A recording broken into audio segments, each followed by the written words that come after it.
pag-ibig ng Diyos sa sanlibutan. Kaya sinugo niya ang kanyang bugtong na anak upang sumampalataya hindi mapahamak, kundi magkamit ng buhay na walang hanggan. Biro mo, sasampalataya ka kay Jesus, magkakamit ka ng buhay na walang hanggan. Siyempre, ito'y pananampalatayang may kalakip na gawa. Pananampalatayang totoo, hindi yung sa isip lang. Kundi yung naniniwala ka kay Jesus at sa kanyang sinabi na magmahal ka sa Diyos, sa kapwa.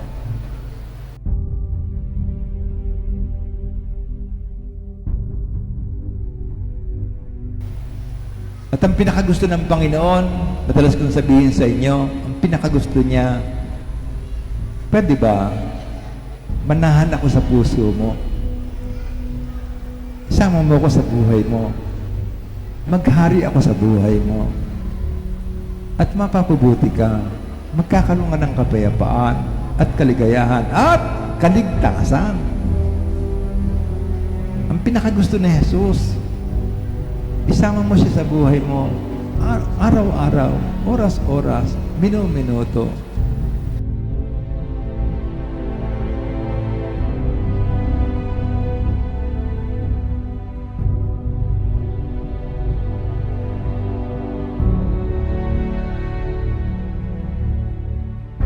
Ang kumakain ng aking laman at uminom ng aking dugo ay may buhay na walang hanggan.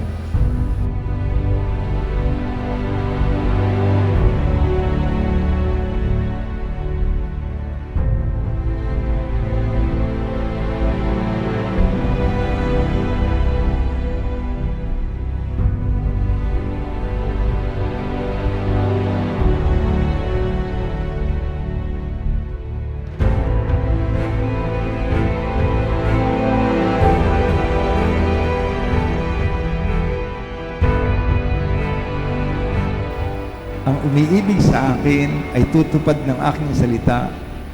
Ibigin siya ng aking Ama at kami, ang Ama't ako'y isa sa Kanya at mananahan sa Kanya.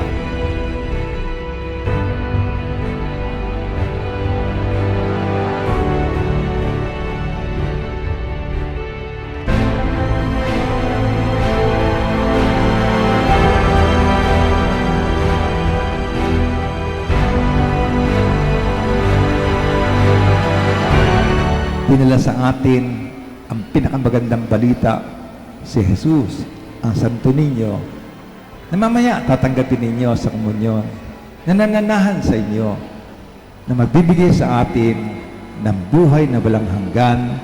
Ang unique po dito, kapag bata po ang kausap namin, ibang klaseng puso po ang aming binibigay.